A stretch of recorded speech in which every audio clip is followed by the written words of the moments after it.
Saturday. Techno. It's always Techno Saturday. Oh my God, I'm sorry. What's up, everybody? I don't know what just happened. It's been an interesting morning. We'll get into why. Here we are again, 343 TV. And there's quite a few of you already going off in the chat. Let's say hello to everybody. Who was number one today? Absent. Absent is curious. Paul Vanderwerf, a student. Welcome back. Nice to see you. Future World Machines is here. Jens Schattauer, hello. Glad you're excited. John H. Kingston III from Rockaway Park is here. DJ Stacity Gareth. Did I get that right? Hi, how's it going? New Drexine is here. David Boer is back. Live Society's back. What's up, Vivian Sutherland? Detroit Rising. And hey, Cosmic J. Welcome, everybody. So, we're just getting rolling. I think we're just going to dive right into it. Welcome, everybody. It's Saturday. It's Selway Techno Saturdays. And it is me. We are back. I'm a little bit in a bit of a crazy mood today, I have to tell you. I don't think I have had, well, it's been a while, getting into this whole streaming thing. It's fraught with, it's like walking on a high wire. There's so many things to keep track of and so many things to go wrong. And my guest and I have just been through the ringer. I think we've got it going. We got it working. We're here for you. Show must go on. But just the whole roll up to this, right now I'm just, I'm relieving a little bit of stress. So I need to shake it out a little bit. Take a deep breath. And anyway, welcome back. It's 343 TV, brought to you by 343 Labs Music Production School, in person in New York and in Berlin, and online.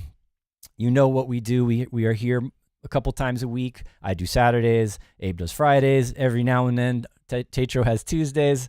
And this is my day to come out and hang out with you guys and invite people in and listen to music and make music and chat with you guys, and in general, just have a good time. And I got to say, even though I'm a little bit stressed out today, I'm feeling pretty good.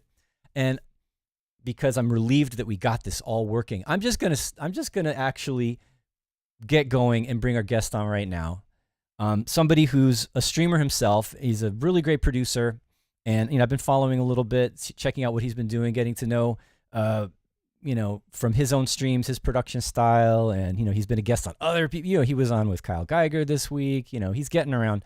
And I always thought it would be fun to have him on. And also, he uses Reason primarily. And I've used Reason, but I haven't used it to finish a track ever. I've used it like as a plugin in live or just to generate some sounds.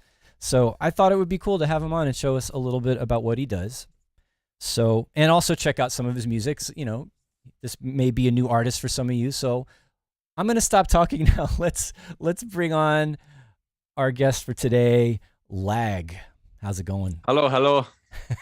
Thank you for having me. Thanks for everyone joining us. And in advance, apologies for any technical difficulties we might have. It's about 40 degrees here. There have been technical issues all over the place that we blame Bill Gates on. Yeah, I think we can definitely. Whoever's developing the M1 chip, because I actually like on the Mac Mini here, this is where some of the source of our issues was the getting OBS and the remote connection and the audio routed and the video in sync and everything.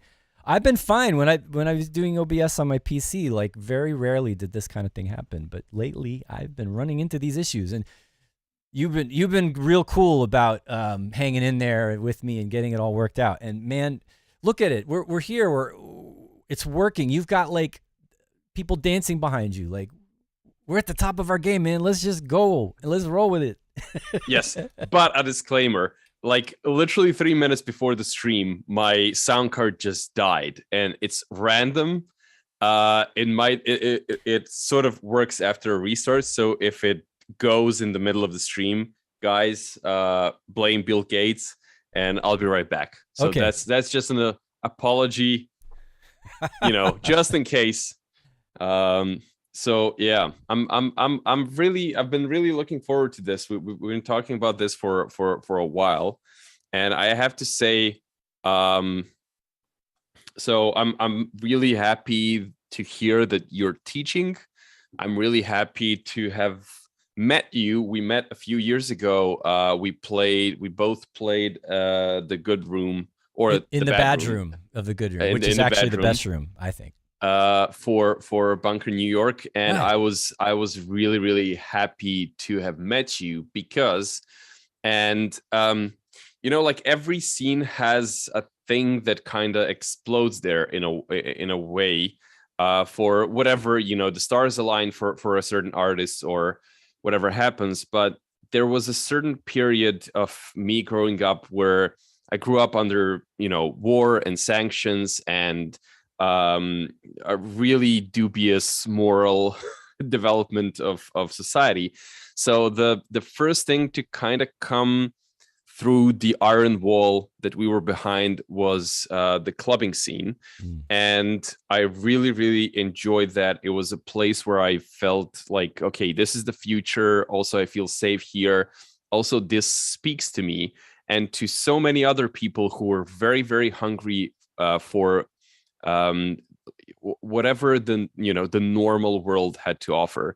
So there was this period where everything felt like we were unstoppable, and it was peace, love, unity, respect, and every party was attended.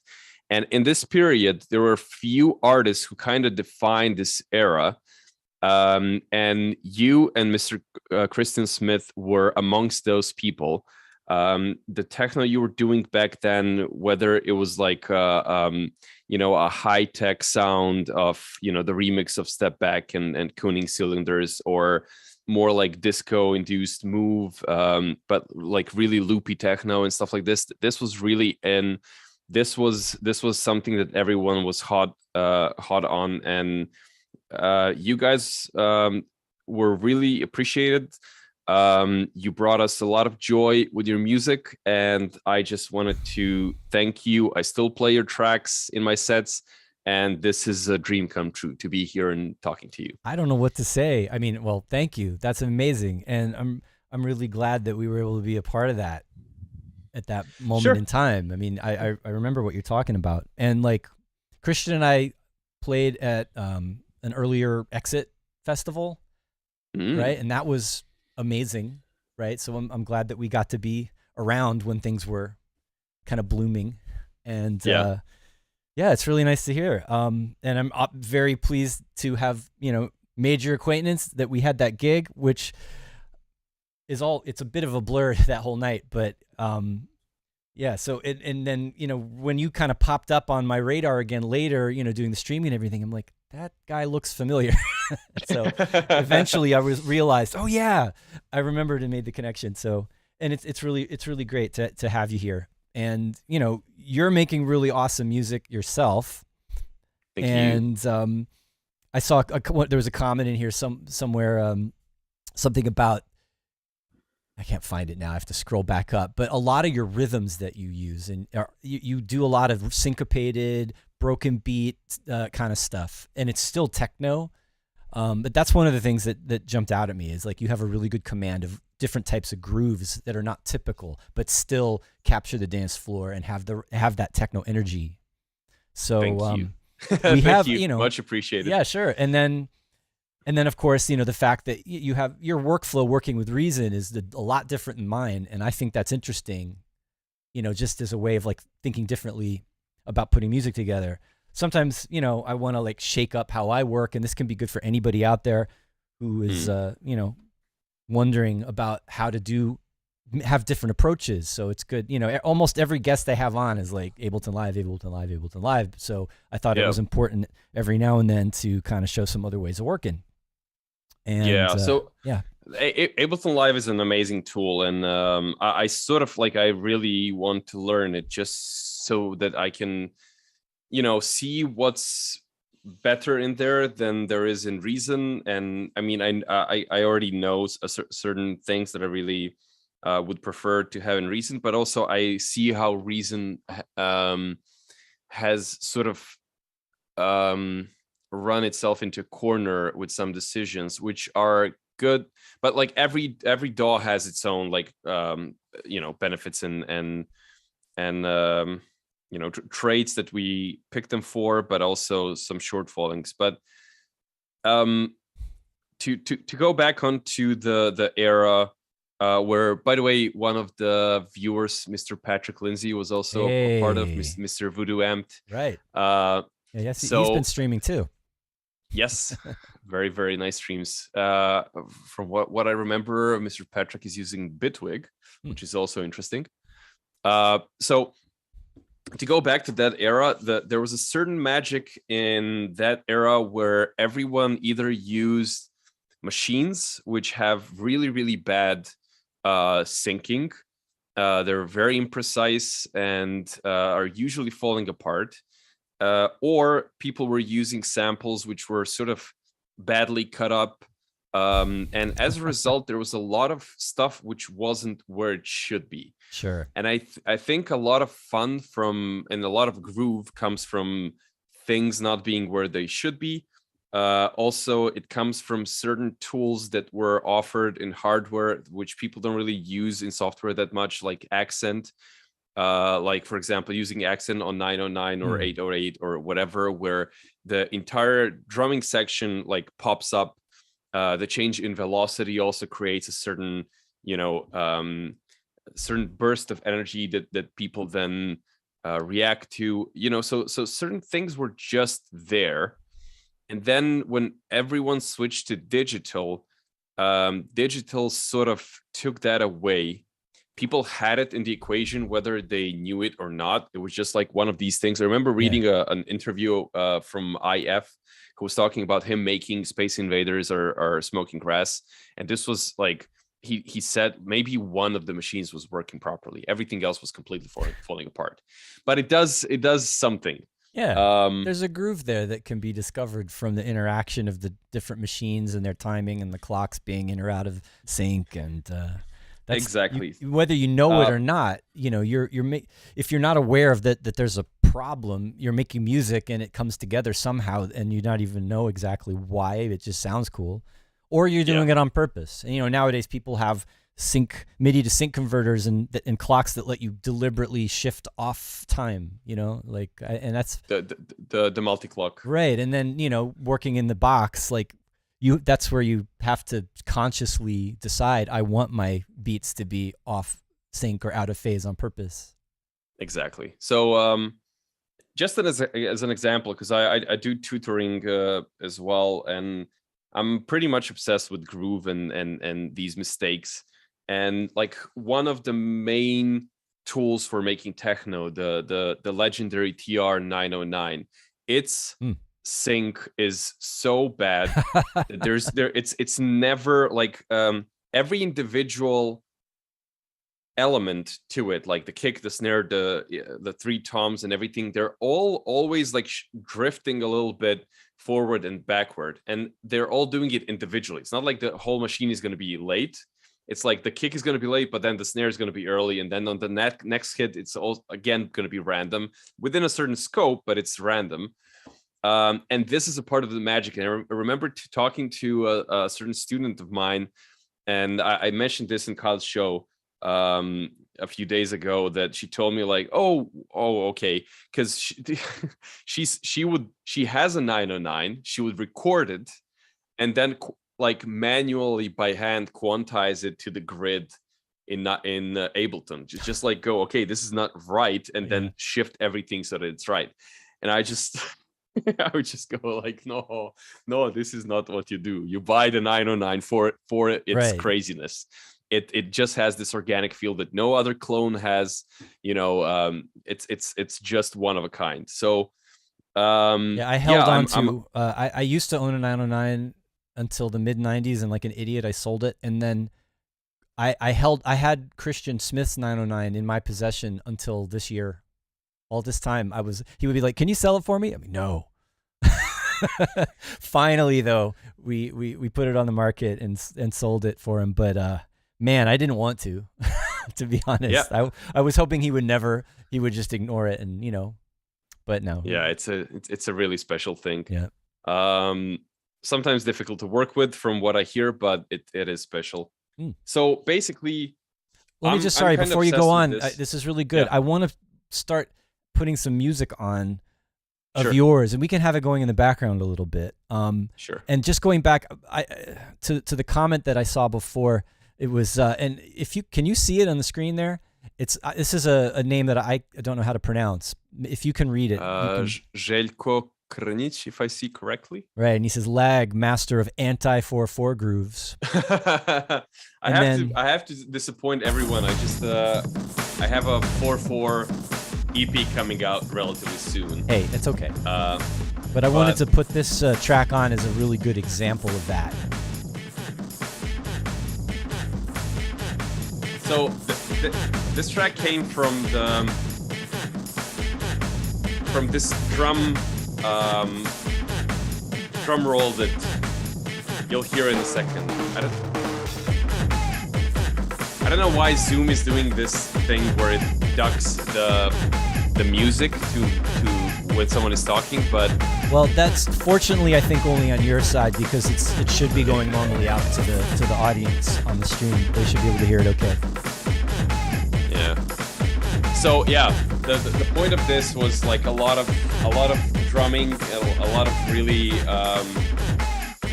broken beats. This is a little bit to the left field side of what I usually do. It's a little bit less techno-y in a way, isn't it? Yes. Kind of breakbeatish, right? But still in production, it's techno. Well, yeah, you can hear that. It's got that kind of crunch and forward energy of techno. Yeah.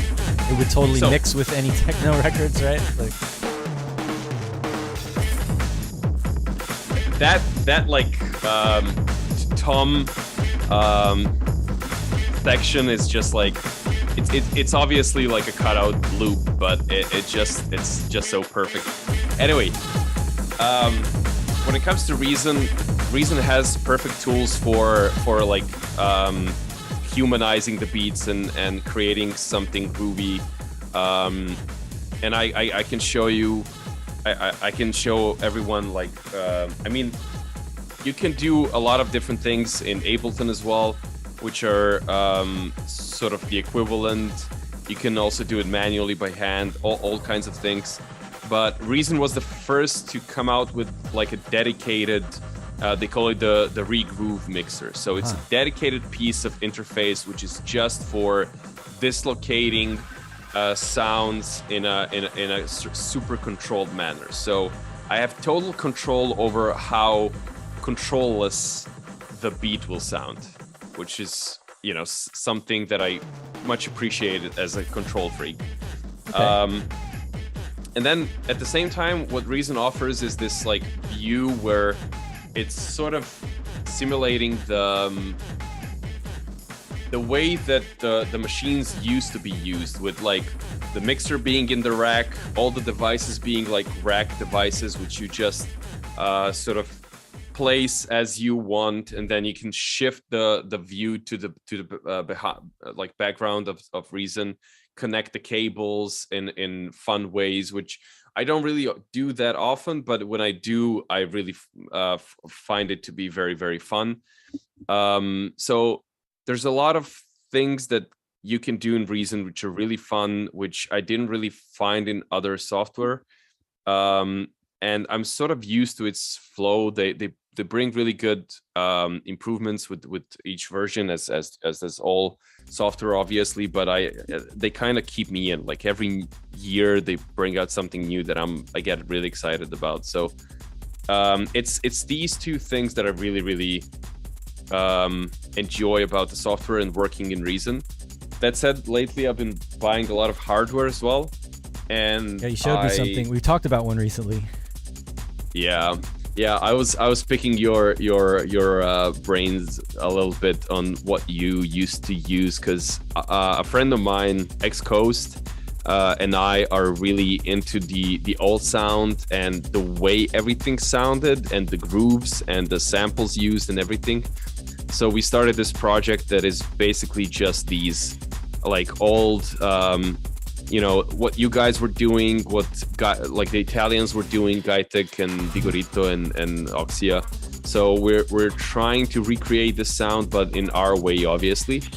So I bought a bunch of gear that help us get that sound quickly, and I'm looking forward to exploring the machines and trying to match this sound in a way that's that actually sounds like me, that doesn't just imitate. So that's the trick, right? Like, going back to these, earlier iterations of a genre, and then like kind of doing it again. I feel like you don't have to try too hard not to sound too much like the original, because you're a different person at a different time with different influences. So even if you try to kind of copy it closely, if you try that hard, it becomes like karaoke, and it becomes almost like maybe too lifeless.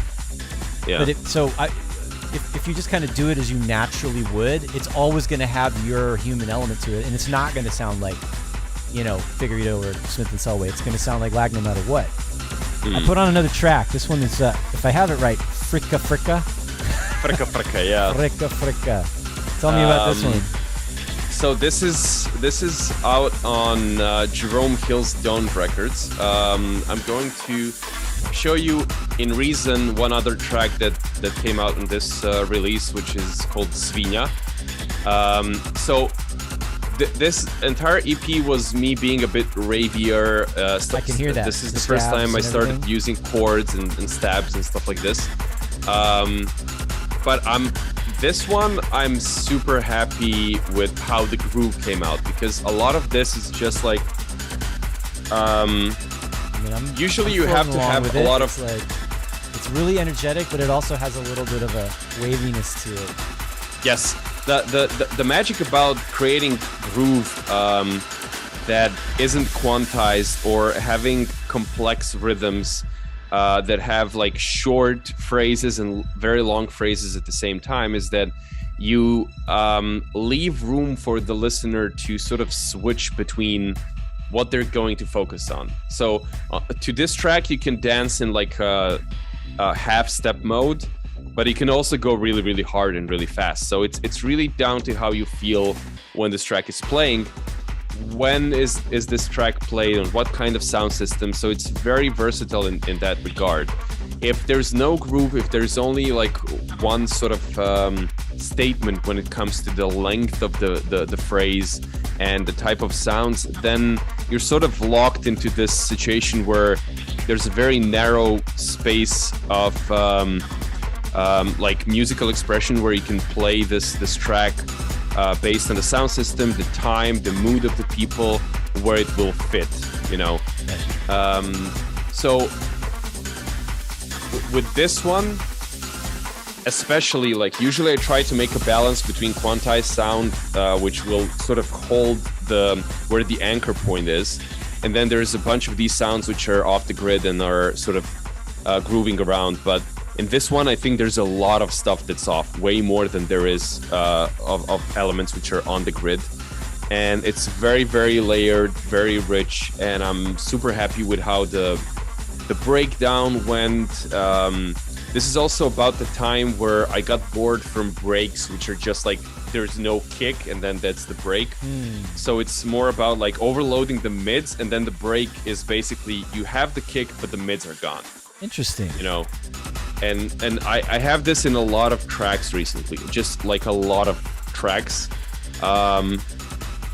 where I just kill the mids and I get screams in the club, because they were the stuff that was relentlessly pushing on. It's not the kick. The kick is just the foundation for the music that happens in the mids. That totally makes sense to me, because it's really, whether it's just taking the kick out, it's the contrast that gets the reaction. Which is why, like, if you have like a track that doesn't have a hi-hat in it and it plays for 2 or 3 minutes, and then eventually the hi-hat comes in, you'll get a reaction, because all of a sudden there's a thing that happened. Like, if the right thing happens at the right moment, whatever it is. So that concept totally makes sense to me. Nice. Yes. But there is also things to be said about tool techno, which is like what the old sound used to be about, which is, okay, this is not supposed to be a song. It's supposed to be a tool, meaning it doesn't tell, like techno never tells a story like some other genres might. Not like a song would, right? Yes.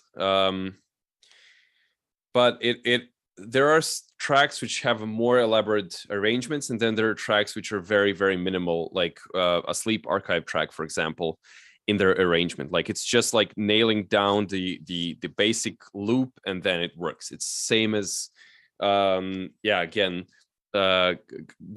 Gaetano Parisio, he just released a new Conform record which has the same thing. It's just like it from the start, you hear all the, maybe the rides are not there, but you have all the elements, and then it's just playing with shutting down and really, really small build-ups. But it's up to you as a DJ not to play this as a song, as a house DJ would, but to use 2+ decks to express yourself. And then it's down to you, when do you kill the mids, when do you kill the highs, when do you kill the bass.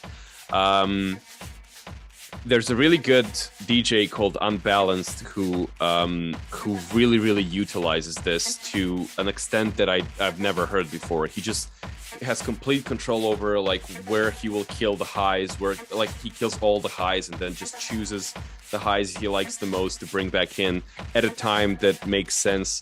So it's, for me, it was always like, this has the same value as someone actually making like an elaborate arrangement, as is in this track that we're listening to right now. Right. I'm going to bring on another track, and this is an older one of yours. Yeah. 2014, which doesn't feel that long ago to me, but you know, been doing this a while, but it's still like relatively old compared to how things progress with electronic music.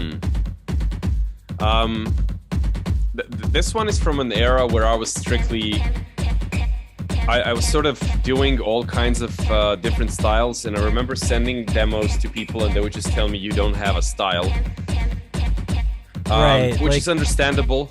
That's a thing I've run into, because I make a lot of different genres. I'm not, I mean, you know, techno and electro, of course, are like the main thing for me. But I've always, as a producer, covered a lot of different ground, and because it's what I'm inspired by, all sorts of different things. But I also understand that to be recognized and to get signed and to get gigs and for people to like want to keep coming back, there's a consistency that is required. Like you find your sound and you repeat your sound and your style again and again, and people know that's what you become known for, and then you're identifiable. It's hard to scatter things around in different directions. Yeah. I find it more personally fulfilling to do lots of different styles, but from a career perspective, it makes sense to focus on one or a couple, maybe. Yeah, I agree. I mean, I'm lucky enough to that at this point, I think I've gotten that my group has become a trademark rather than saying broken beat or vocals. That's good. And now I feel more comfortable doing things which are completely different to this, but they have this recognizable just, drum pattern or timing of where the sounds come in, or maybe even the arrangement. So I'm more relaxed about experimenting, doing different things, and I'm really, really happy with how like I've explored different parts of techno in the past few years. It's really fulfilling, as you say. Good word. Word of the day is. The word of the day is fulfilling. Cool. But by the way, this track, I hated it. I didn't want to release it. I was sick to my stomach. Yeah, I was sick to my stomach. I had so much issues with like the mix down and stuff like this. And then basically I showed it to Bass, and Bass talked me into releasing it. And it took me around 5 years. I remember the first time I was playing Berghain, that was the first time I felt comfortable playing it without, feeling embarrassed about it, or like, it's not that I was embarrassed from like the feeling of, this is cheesy or something like that. It's just like when you're sick of your own track and you're not objective to what it really sounds like to people. it's just like it just feels queasy when you play it. I just want to run away to a different room. It can But be hard when you don't like, you lose your sort of objective, view of a piece of work, right? Like, mm, and then someone else steps in and they're like, no, that's dope, and it just kind of you can help open up your view yeah, again. yeah. I think this is the track. Tim Xavier's here, by the way. Hello, Tim. You know Tim, right? Mr. Tim is yeah. Yeah, Tim of course. is a legendary producer. And yes, a legendary producer and DJ and mastering engineer, right? Man-made mastering. We've definitely had some good times, and my main objective, if I get to travel again, is to go back to Berlin just to hang out with friends like Tim, and I also want to see his new studio because it looks from the photos. Oh my God, I want to see what they built there. Tim, you got to be on the show again. Are you ready? We've talked about this. Anyway, I just want to call you out because you've got to come back on and show us what you're doing. But anyway, yeah, he said this. He effing loves that track is the reason that I just put on his comment there. So it's halfway through. We are we're here on Selway Techno Saturdays with none other than Lag. I like your Twitch handle, your Commissar Lag. I think that's also kind of a cool name. Yeah, Commissar Lag. Commissar comes from Warhammer. I'm a gamer. Right. Okay, that makes sense. And Twitch. I like Warhammer. Commissars are my favorite units. In a certain video game that I spent way too many hours in and still play to this day. And it just sort of, I don't know, I just liked it. Lag is also a gaming name since my StarCraft days. I remember when I had my first release coming out, and the label boss was like, "So what's your name gonna be?" And it took me a while to like think about it. I was gonna do like Martin because that was my nickname, but like there was so many Martins, and with an Y there is already a Martin like this, and double A. Nah, that doesn't really sound right. And by the time I was thinking about things, Mr. Label Boss already made the artwork, and he was just like, "You're Lag. That's it. It's done." And I was like, okay, You're stuck with it. This is my life now. And it's good. And no one else is, as far as I know. I mean, I think there is at least another Lag out there, but there's no one doing what you do in your world. There is a DJ Lag who is way more famous than I am. Okay. Who has like tracks stolen by Wiz Khalifa or something like that, who collaborated with Beyonce on Lion King OST. He's from South Africa, and he's also doing broken beats. There is a little that is a little confusing, maybe.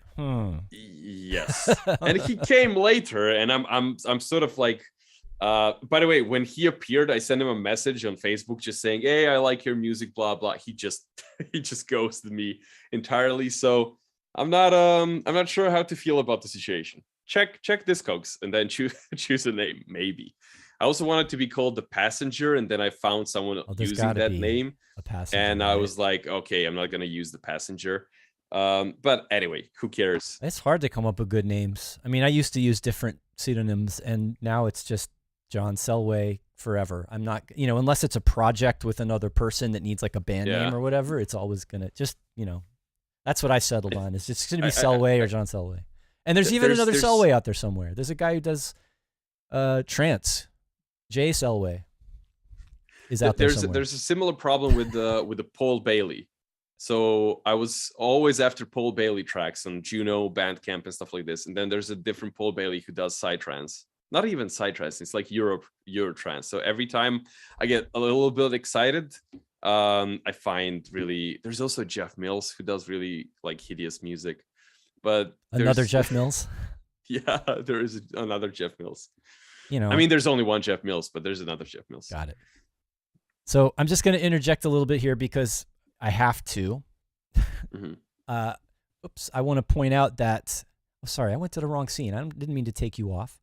There he is. All right, so I mentioned this a couple weeks ago on the stream, but at 343 Labs, we're doing a new techno online course that I'm doing a new techno online course, and it's literally just learn to make techno. It's not a specific subgenre, and we can be flexible about the genres that we explore, But the idea is for people, who are new to producing and are into techno, come and join me. We'll go over some of the sort of the background and history of techno, learn about, it says here on the website, drum and bass interplay, which is, marketing speak for groove, what we're talking about today, right?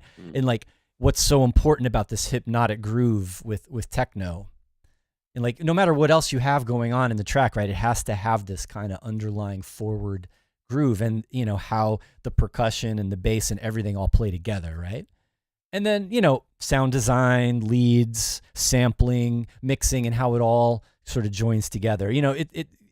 It's kind of a generic overview of techno, but the way I do it. So if you're interested, in joining me and working, there's six classes. It's intensive. There's it's over 2 weeks, 3 classes a week. There should be a link in the description at some point here. You can go to our website and find it. All the links and everything for our website are down below. Anyway, so that's it for the sales pitch. Now, what I want to do is let's get into what you do with Reason. Let's spend the rest of the show looking at your production style and how you put things together, and a little bit about how you use Reason, like what you were talking about earlier. And I think someone in the chat really wants to learn about making broken beat drum patterns. So I'm sure if that comes up in this particular track, that would be something we can look at as well. I thought that was a good request, considering what you kind of do stylistically. Okay, right. So I'll start sharing. So does this work? Works. I think we can see it. Can you hear it? I can hear it. Works? Yeah. Okay. So the first thing I wanted to talk about is not necessarily groove. It's a thing that I just accidentally touched upon with Controlla, and the last track of mine that we played. The thing with Controlla, and the reason why I was sick of it, is that I have this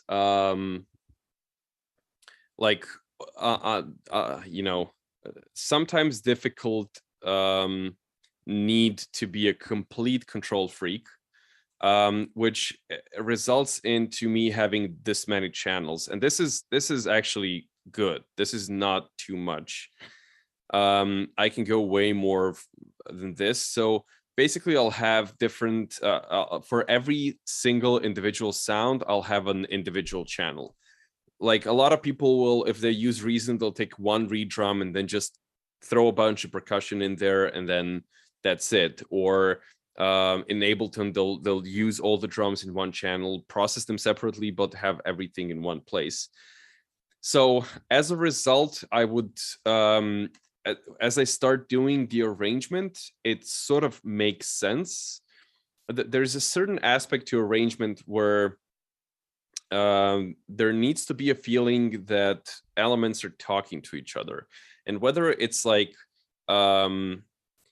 making an intro to a new sound coming in by changing the other sound, or introducing or excluding several sounds at once to make a statement, rather than just remove something and not really feel the impact of it, but still hear that something's happening, which is what often happens in tracks that people send me. So there needs to be a certain level of communication and the feeling of deliberate action in this arrangement, right? But since I have so many channels, I sort of get lost in it. And Reason has really, really, really helped me deal with this issue.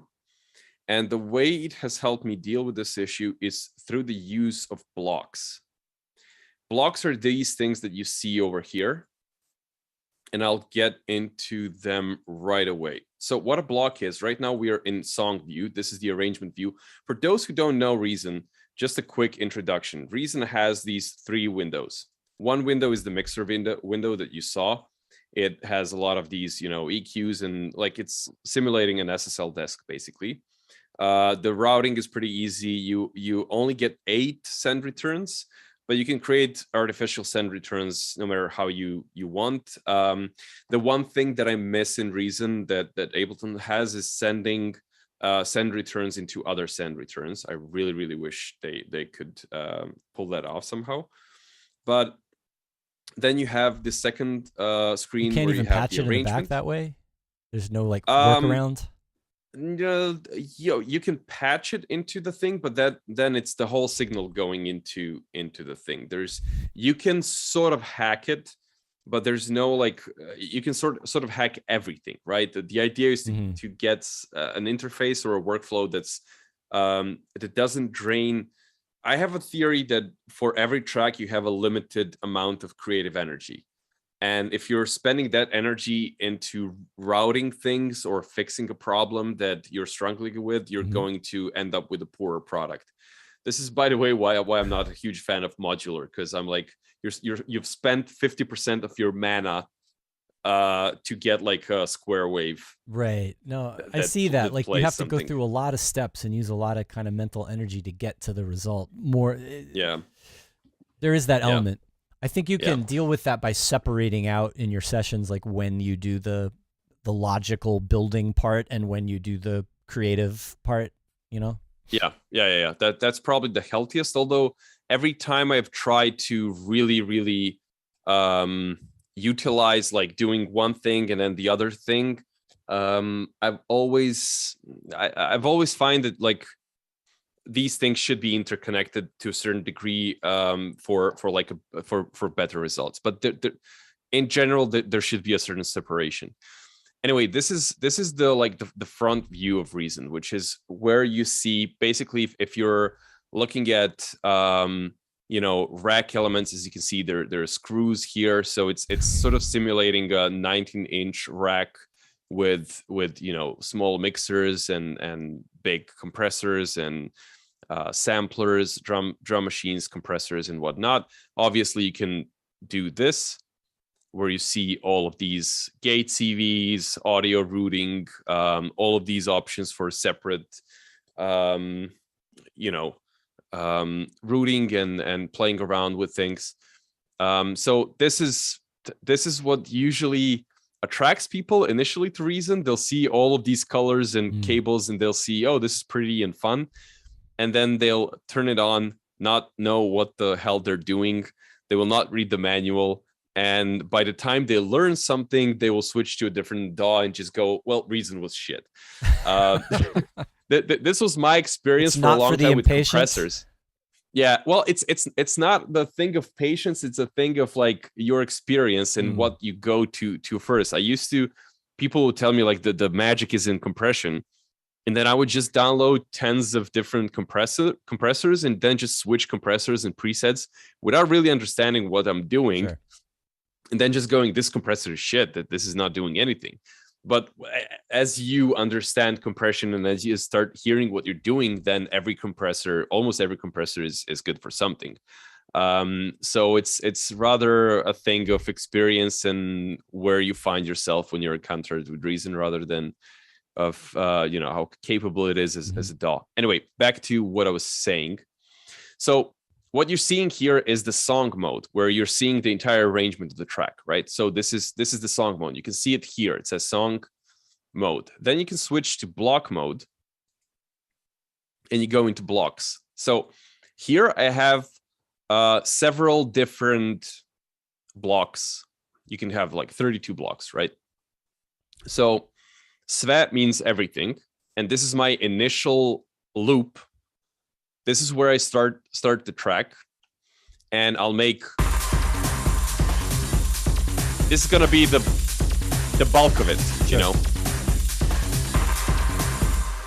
This is what I'm after, and then I'll copy paste. This is like I'm throwing everything on there. I'm not planning on this playing for 95% of the track, like all of these elements together. So what I do is I'll copy paste this. I'll paste it into all of these other blocks, and I'll call this one intro. So intro is this.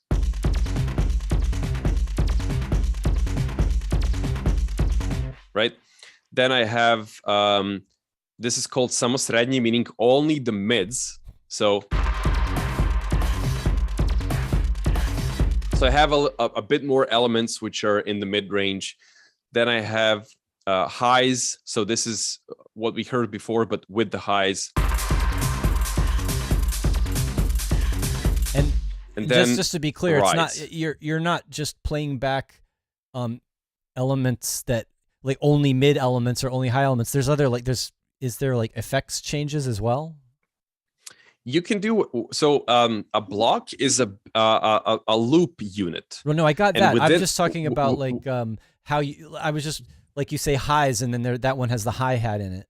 Was it just you were only putting in individual instruments that are high, mid, or low? I'm just changing the amount of elements that I have in this block. Right. So you're not like rolling off. You're not using necessarily like a filter to cut things out or an EQ. No. All right.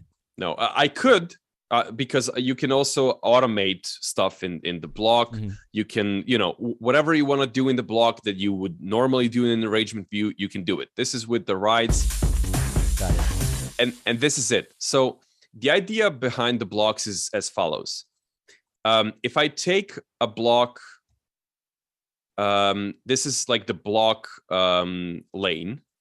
And if let me just go this to bar.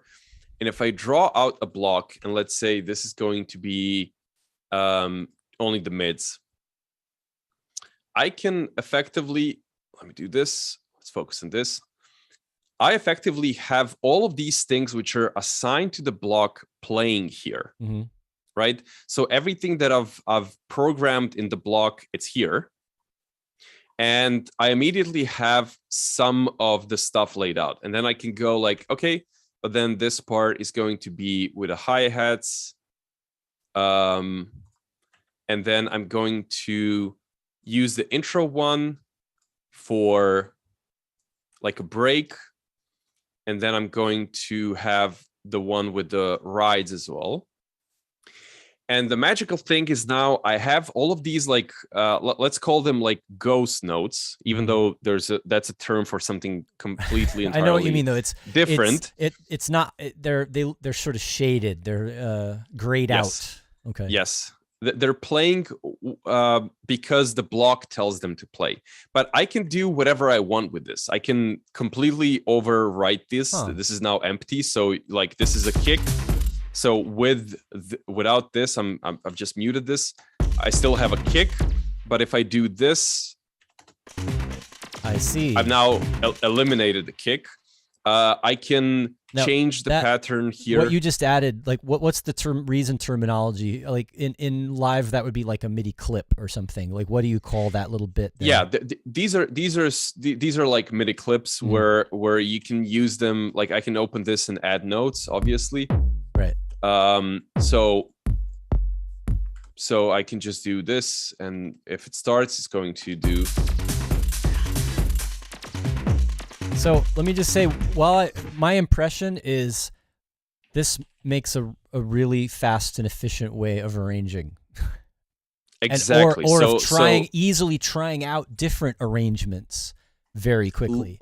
Exactly. So you don't have to copy and paste constantly. You don't have to insert or delete large sections. You're just you can kind of do something like this in live. You've got scenes in the session view, and you can lay out combinations of clips horizontally and then switch between those scenes of clips at will.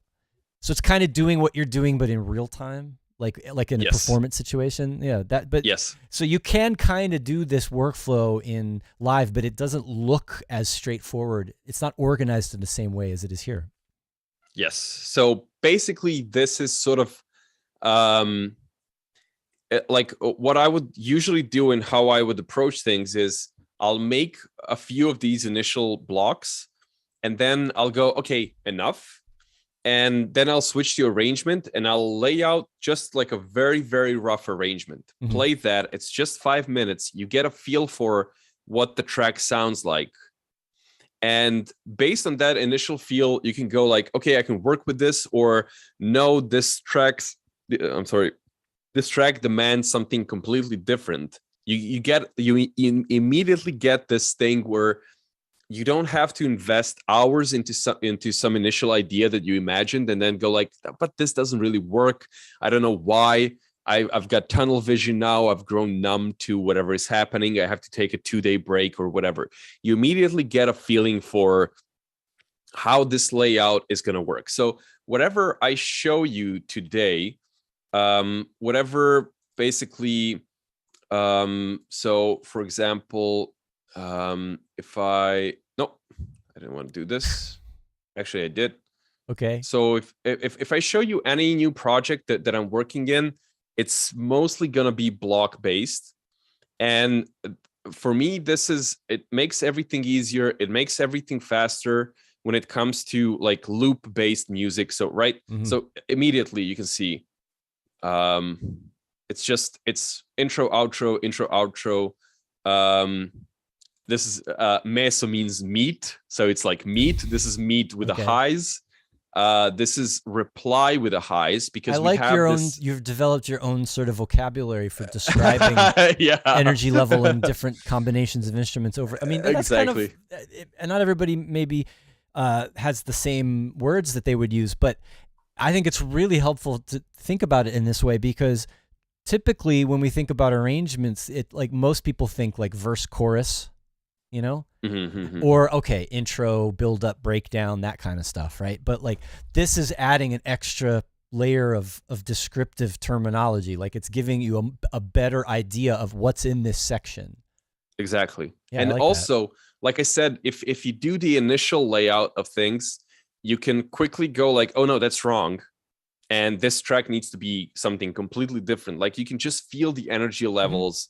You might have it in your head a certain way when it's a loop, but as you know, and as everyone in the chat knows, if you've done any arrangement, as soon as you leave the loop, things start to change drastically. Like you feel holes where they weren't apparent before. You feel that it sort of drives to a certain type of narrative.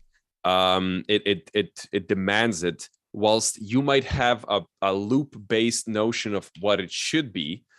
And in that process, you can lose a lot of your creative energy and get jaded with the track, or get stuck and then have to take a long break from it and only see it clearly when you come back. So for me, this is really, really, like, this track was finished in a few hours, and it's like, a really... Oops, that's a little bit loud. That's cool. But bang it out. Yeah. So it's like... Is this kind of the like early 2000s sort of sound you were talking about before? Yep. I hear it. Yep. Exactly. Yeah. So basically this is the first thing that I wanted to share with you. So again, it's like blocks which are laying out these ghost notes, and then based on these ghost notes, as you can see, so for example here, I'm just gonna solo these. So if you have the kick drum, nothing. So you're using those as mutes basically, and you have a visual of when they're happening. It's sort of like the opposite. Like normally you would have, the kick drum copied out for 32 bars, but then the end of the 30-second bar, it'll cut off. And you'll see a space. So it's sort of like an inverse visual of what you usually see in an arrangement. Exactly. That, or I can do like a variation where sometimes if I'm not too lazy, I'll change the color of this, because this is all red, right? This is red. But if this is a very specific variation that I want to copy paste later again, I'll color this differently. So this is that's important. That happened overridden. Same thing in any DAW. Like if you have a variation that you make in the arrangement, tag it, name it, color, change the color, because then when you can go back and see it quickly and copy and paste it where you want to, and not have to hunt which one was it. That makes sense. Yeah, exactly. I like how this is, sorry to keep interrupting you. I like how this is showing the thing about Reason that most people complain about. They think, oh, the sequencer's weird. It's crazy. I don't like the sequencer. Actually, no, it's really cool. And you're showing us what's really cool about it. Can I just say one thing? The last legal version of Reason you can get is 5. And 6 is where the big jump happened. In 6, you got this. In 6, you got this, like, blocks were already present, but you've gotten so many improvements when it comes to visibility and things. It's still lacking a lot compared to like Ableton and Cubase in certain aspects, but it's really it's made a big jump since 5 to 6, and for 6 you have to pay or either try a demo, which most people will not do. They'll install 5, which is like, again, the less legal version, and then they'll go, well, this is sort of shit. Well, it is, because it's from like 12 years ago. But it like, so here I'm not muting anything. Here it's like,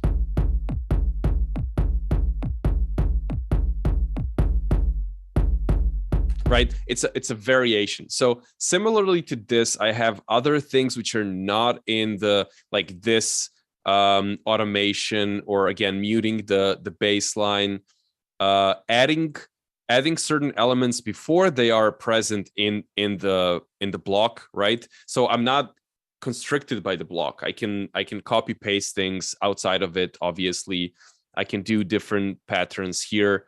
I'm just muting everything, fading it in slowly. Here again, I'm extending these hi-hats as well beyond what the block tells the track to do. So it's like the block is just the backbone, and then everything else you can do manually. For example, this noise is in neither of the blocks, I think. I don't think I've ever used the block with the rides, actually. It just made more sense to use it this way. Okay. So it's just this crutch to speed up a certain process, which is especially present in the techno domain, which is like having these different chunks of what the music is, and then interplaying them against each other. Here again, I have the chords in the block. Here's a variation, right? So this is like, and then this one does again, and then at the end of this, it's a different thing. I see. Right. So it's very, very easy, very quick to do, and it makes my life so much more easy.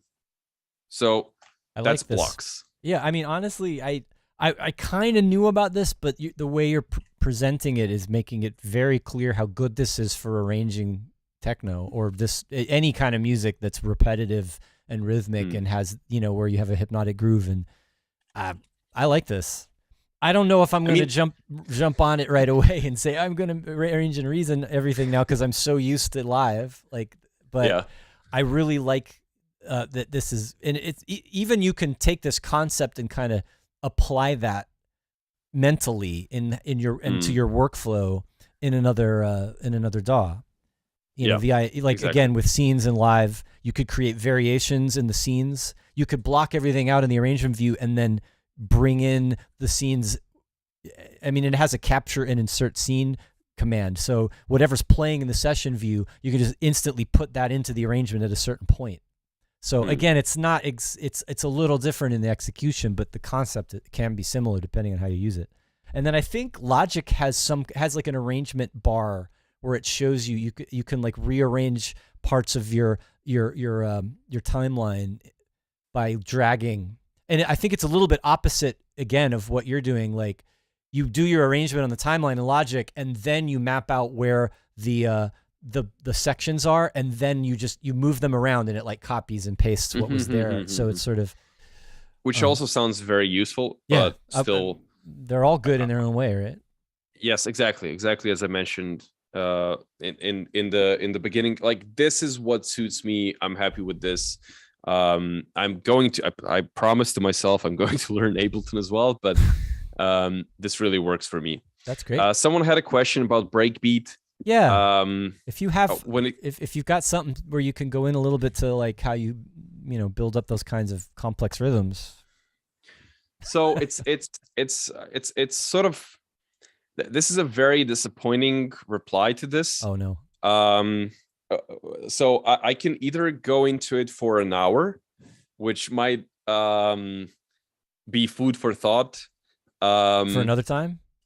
Or the short version is it's just a feeling. And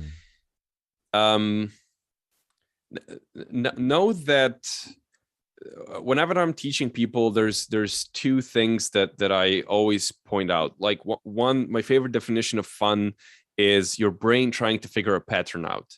So whenever you challenge it in any sort of way, it's having fun. If the challenge is too difficult, it's going to not feel like fun. It's going to feel like a chore. If it's too obvious, it's going to feel like too easy. watching an Adam Sandler movie. It's just like it's kind of insulting. So so that's one thing. And then the second thing is a Salvador Dali quote, which is you have to systematically create confusion.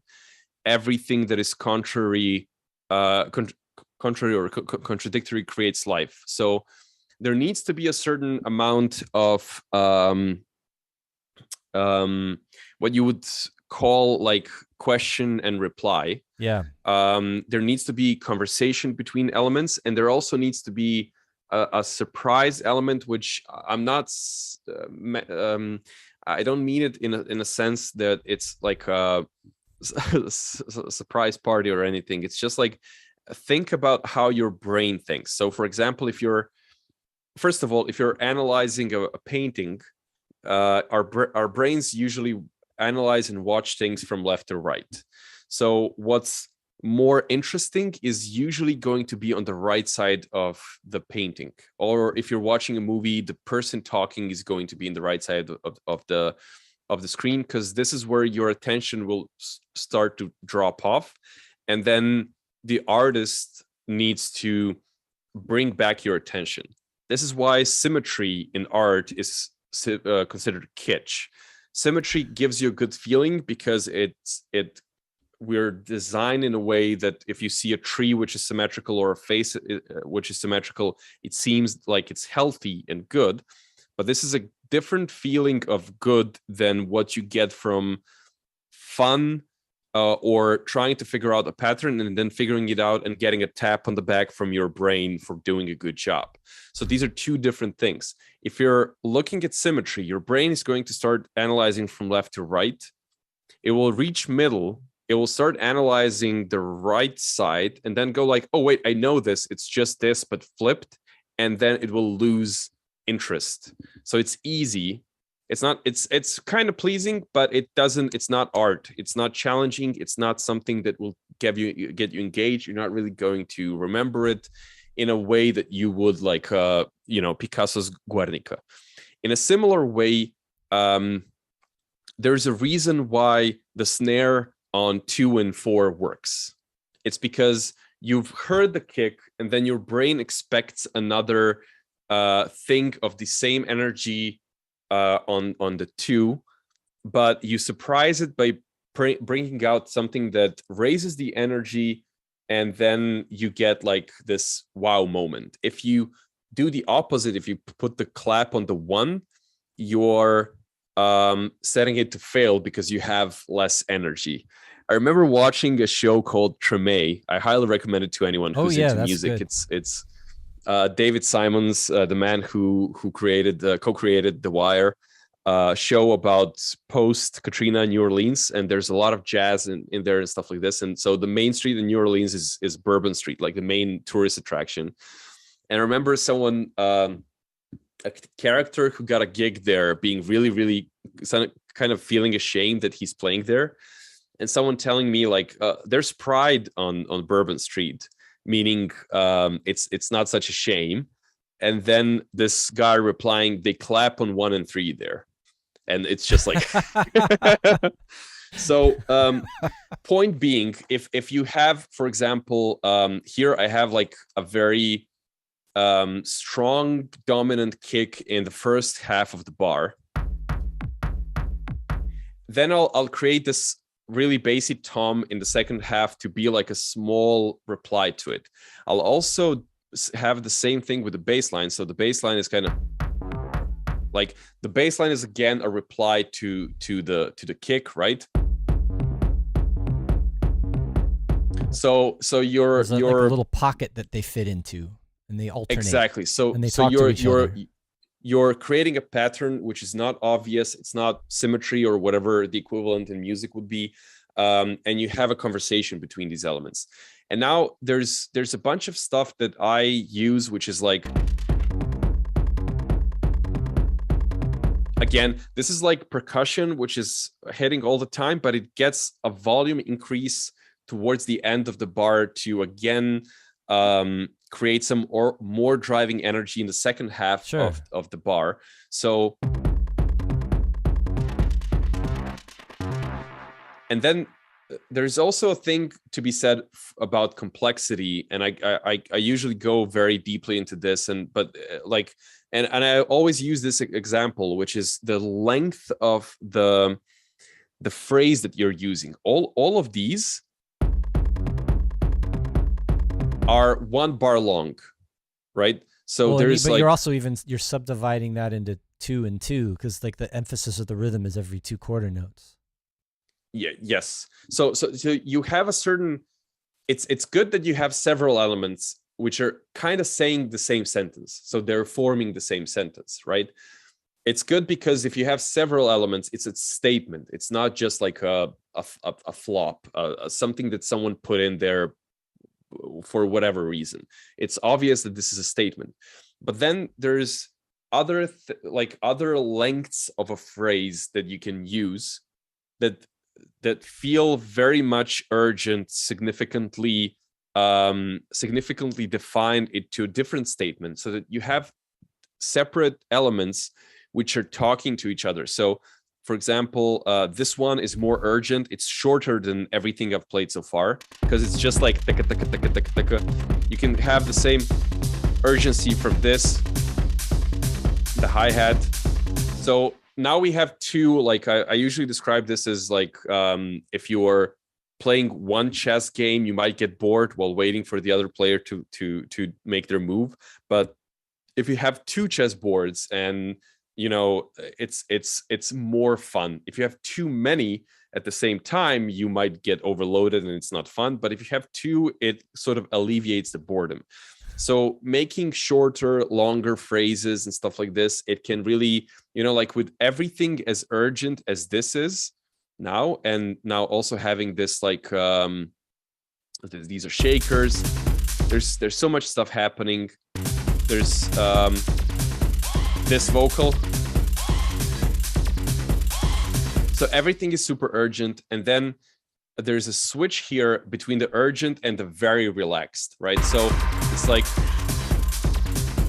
the fact that this chord happens only once in like 2 bars, or no, 4 bars, it just slows everything down while everything else is urgent. So again, you're getting complexity. You're again confusing your brain. One part of the music is telling it be urgent. The other part is telling it like just chill out. You can Right. you can take a seat. So when it comes to this, it's always about sort of complexity and knowing how sounds talk to each other. I'll just play a quick example of one of my favorite. So Rummenigge Tanjerik.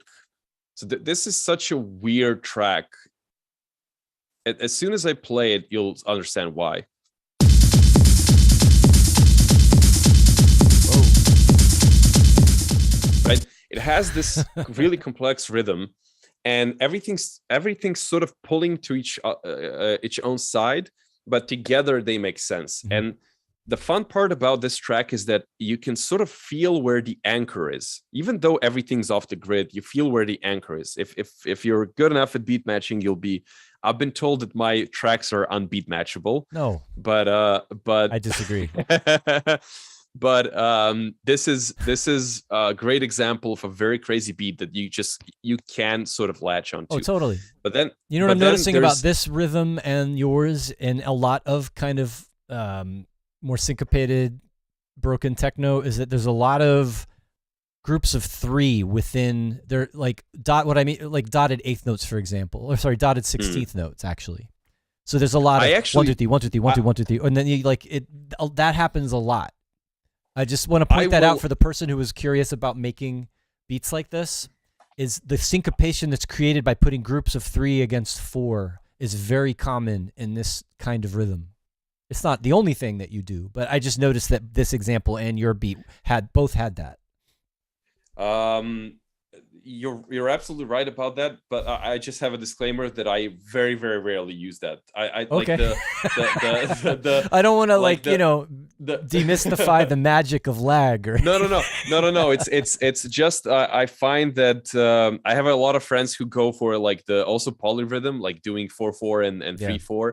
That can It's get also a way tricky. to confuse the mind. It's exactly what I just mentioned. It's like having two different planes of complexity, where you're leaving room for the person to choose what they want to latch onto, which creates a really nice like two chessboard kind of dynamic between sounds. But there are so many people doing it that I kind of try and stray away from stuff like this. Okay. And the reason why I like this example is you can clearly hear where the anchor is here, right? So it's like, so there's like a little breather at the end of the bar, and then you lean into the first hit. But something very interesting happens around here, which is, so this happens. The halftime.